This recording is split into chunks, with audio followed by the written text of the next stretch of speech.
Hello students, welcome in Science Cosmos and our today's topic is hormonal control of spermatogenesis. तो उसके कुछ short notes हैं जो मैं आपके साथ शेयर करने जा रहा हूँ। और जैसा कि स्पर्मेटोजेनेसिस हम प्रीवियस वीडियो में देख चुके हैं, अगर जो आपने वो वीडियो नहीं देखा है तो उसका लिंक डिस्क्रिप्शन में है, जाके ज़रूर देख लें। तो दरअसल क्या है, आज उसके हम हार्मोनल कंट्रोल के बारे में डिस्कस करेंगे कि उसका जो हार्मोनल कंट्रोल है वो कैसे होता है। तो सबसे पहले मैं आपको बता दूं कि स्पर्मेटोजेनेसिस क्या होता है, प्रोसेस ऑफ स्पर्म प्रोडक्शन। अगर जो हम देखें तो ये प्रोसेस होता कहाँ है, आपको ध्यान रखना है टेस्टिस के अंदर। जैसा कि आप मोबाइल स्क्रीन पे देख सकते हैं कि टेस्टिस एक प्राइमरी सेक्स ऑर्गन या मेल गोनाड होता है जिसके अंदर स्पर्मेटोजेनेसिस होता है। ठीक है, स्पर्म जो है एक्चुअली वहाँ पर फॉर्म्ड होते हैं। दूसरी बात आपको ध्यान रखनी है कि एक ऐसा प्रोसेस है जिसका रेगुलेशन अंडर हार्मोन्स होता है। ठीक है, तो यहाँ पर अगर जो हम देखें तो डिफरेंट हार्मोन्स के बीच में इंट्रैक्शंस होता है और उन इंट्रैक्शंस के थ्रू जो स्पर्मेटोजेनेसिस है उसको प्रोसीड किया जाता है। दूसरा आपको ध्यान रखना है कि यहाँ पे पूरा एक सिस्टम बना हुआ है जो 3 स्पेशल पार्ट से मिलकर बना है, जिसमें पहला पार्ट है हाइपोथैलेमस, सेकंड पार्ट है pituitary gland and third part is testis. तो आप मोबाइल स्क्रीन पे देख सकते हैं कि जो ऊपर वाला पार्ट है डेट इज़ हाइपोथैलेमस, सेकंड उससे जो अटैच पार्ट है डेट इज़ पिट्यूटरी ग्लैंड, और उससे जो नीचे वाला पार्ट है that is testis.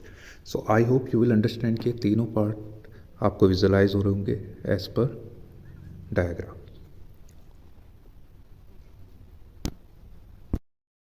We will discuss about hypothalamic hormone. तो आपको ध्यान रखना है हाइपोथैलेमिक हार्मोन, जैसे ही इसके नाम में इसका सोर्स छिपा हुआ है, तो आपको ध्यान रखना है hypothalamic hormone release from hypothalamus. तो ध्यान रखना है कि हाइपोथैलेमिक हार्मोन का जो बेस्ट एग्जांपल है वो है गोनेडोट्रोपिन रिलीजिंग हार्मोन, जिसको इन शॉर्ट GnRH कहा जाता है, और जिसका सेक्रेशन स्पेशली हाइपोथैलेमस से होता है, that is a part of brain. आप देख सकते हैं कि जो हाइपोथैलेमस है डेट रिलीज GnRH, और ये स्टिमुलेट करता है पिट्यूटरी ग्लैंड को। पिट्यूटरी ग्लैंड के भी 3 पार्ट होते हैं, जिसमें से एक इम्पॉर्टेंट पार्ट आपको याद रखना है जो आपके एग्ज़ाम पॉइंट ऑफ व्यू से इम्पोर्टेंट है, और वो पार्ट है एंटीरियर पिट्यूटरी। ओके, तो एंटीरियर पिट्यूटरी वो पार्ट होता है जहाँ से एक special group of hormone release होता है, डेट इज़ कॉल्ड गोनेडोट्रोपिन। तो ये जो गोनेडोट्रोपिन हार्मोन का सेक्रेशन है वो पूरी तरह से हाइपोथैलेमस पे डिपेंड करता है, क्योंकि हाइपोथैलेमस से जो रिलीज हाइपोथैलेमिक हार्मोन है डेट इज़ कॉल्ड GnRH। ठीक है, या gonadotropin releasing hormone, that is very important for stimulating pituitary gland to release gonadotropin hormone. Now we will discuss about pituitary hormone. तो आपको ध्यान रखना है जो पिट्यूटरी हार्मोन से रिलीज हार्मोन होता है उनको हम गोनेडोट्रोपिन कहते हैं, और ये 2 तरह के होते हैं, एक FSH और एक LH। तो पहले हम FSH की एक्सपेंड फॉर्म को देख लेते हैं। इसकी जो एक्सपेंड फॉर्म है वो है follicle stimulating hormone, in short इसको FSH कहा जाता है। और जब ये पिट्यूटरी एंटीरियर पिट्यूटरी से रिलीज होती है, then after mixing in blood में जाने के बाद ये सीधा टेस्टिस में जाती है, जहाँ पर एक स्पेशल सेल प्रेजेंट होती है जिसका नाम आपको याद रखना है सर्टोली सेल। तो ये सर्टोली सेल आप देख सकते हैं मोबाइल स्क्रीन में कि जो टेस्टिकुलर लोब्यूल्स हैं उसके अंदर जो सेमिनिफेरस ट्यूब्यूल हैं उनमें आपको एक सेल दिख रहा होगा, that is called Sertoli cell. तो ये सर्टोली सेल को स्टिमुलेट करती है फर्दर सपोर्ट फॉर स्पर्मेटोजेनेसिस, क्योंकि स्पर्मेटोजेनेसिस सर्टोली सेल पर भी निर्भर करता है, और वो कैसे करता है वो हम जानेंगे नेक्स्ट सेक्शन में। तो सबसे पहले मैं आपको बता दूं कि एंड्रोजन बाइंडिंग प्रोटीन की फॉर्मेशन करता है। ठीक है, तो सर्टोली सेल से जो ABP बनेगा ये जब भी फॉर्मेशन पॉसिबल है जब सर्टोली सेल को FSH मिलेगा, जो कहाँ से आ रहा है, पिट्यूटरी ग्लैंड से।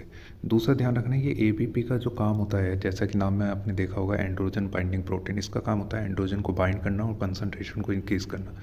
तो जो सेमिनिफेरस ट्यूब्यूल उसमें टेस्टोस्टेरोन नहीं बन रहा है, टेस्टोस्टेरोन बन रहा है आउटसाइड सेमिनिफेरस ट्यूब्यूल, वो भी एक स्पेशल सेल से बनता है जिसके बारे में हम आगे डिस्कस करेंगे। तो ध्यान रखना है कि जो टेस्टोस्टेरोन है उसकी जो बाइंडिंग है, उसके कंसंट्रेशन को जो इंक्रीज़ किया जा रहा है इनसाइड सेमिनिफेरस ट्यूब्यूल, वो by the help of ABP किया जा रहा है। ठीक है, जैसे कि यहाँ पे लिखा हुआ है हाई टेस्टोस्टेरोन लेवल को मेंटेन रखता है इनसाइड टेस्टिस।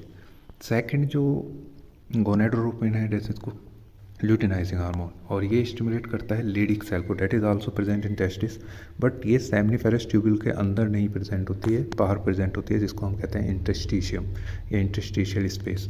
तो इसलिए जो लीडिक सेल्स होते हैं these are the actual cells which release testosterone after getting LH।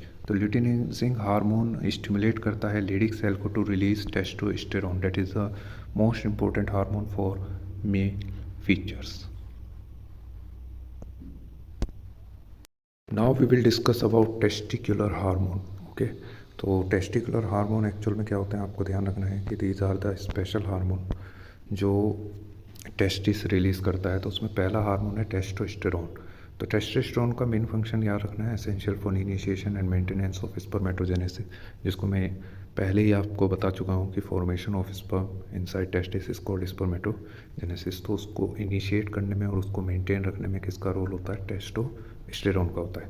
दूसरा जो मेल सेकेंडरी सेक्सुअल कैरेक्टरिस्टिक्स होते हैं और जो लिबिडो होता है, libido represent sexual desire inside male for female is called libido. तो आपको ध्यान रखना है कि उसको भी रेगुलेट करने का काम किसका होता है? टेस्टोस्टेरोन का होता है. और ये नेगेटिव फीडबैक प्रोवाइड करता है, जैसा कि डायग्राम में आप देख सकते हैं कि जो हाइपोथैलेमस और पिट्यूटरी ग्लैंड है उनसे निकल रहे जो हार्मोन्स है, रेस्पेक्टिव हार्मोन्स हैं, उन रेस्पेक्टिव हार्मोन्स को नेगेटिवली अफेक्ट कर रहा है, मतलब सेक्रेशन को रोक रहा है. तो वहाँ पर आप देख सकते हैं नेगेटिव साइन रिप्रेजेंट कर रहा है कि जो टेस्टोस्टेरोन का जब कंसंट्रेशन इंक्रीज हो जाता है तो that increase concentration of testosterone provide negative feedback for respective hormone releasing from hypothalamus as well as pituitary gland. So that is another function of testosterone. Next जो testicular hormone है that is called inhibin and that is formed by Sertoli cell that is present inside seminiferous tubule. तो आपको ध्यान रखना है कि ये भी सर्टोली सेल का सेक्रेशन होता है, जैसे ABP सेक्रेशन था सर्टोली सेल का, और ये इनहिबिट करता है FSH सेक्रेशन को टू रेगुलेट स्पर्मेटोजेनेसिस. और you know very well FSH secretion comes from pituitary gland. तो पिट्यूटरी ग्लैंड पर जो नेगेटिव फीडबैक प्रोसीड कर रहा है वो कौन है? इनहिबिन है. तो so I hope you will understand कि इस तरीके से देखा जाए तो हार्मोन कोऑर्डिनेशन होता है जो इंश्योर करता है क्या? Continuous production of sperm while maintaining hormonal balance. तो पॉजिटिव और नेगेटिव फीडबैक दोनों ही बहुत इंपॉर्टेंट है for maintaining hormone balance during spermatogenesis. So I hope you will get some knowledge, information, and you like this video. If you are new on my YouTube channel, don't forget to subscribe, like and share. Thanks for watching.